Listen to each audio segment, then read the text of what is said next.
በሰሜን ኮሪያና በሳውዝ ኮሪያ መካከል የተፈጠረው ምንድነው?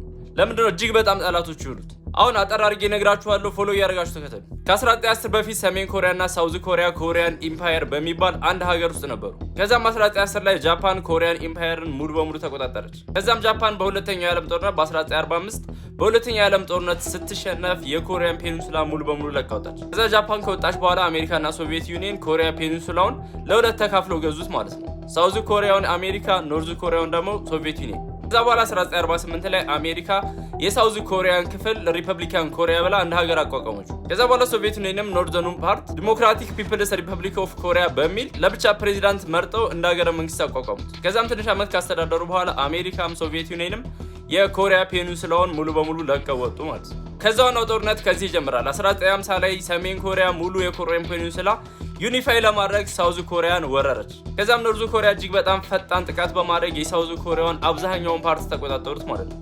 ትንሽ የፓርት ሲቀር አብዛኛው ፓርት ሙሉ በሙሉ ተቆጣጠሩት። ከዛ በኋላም እዚህ ጋር ኢትዮጵያም የተሳተፈችበት የዩናይትድ ኔሽን እና የአሜሪካ ኃይል ሳውዝ ኮሪያን ለማገዝ ወደ ቦታው ሄደ ማለት ነው።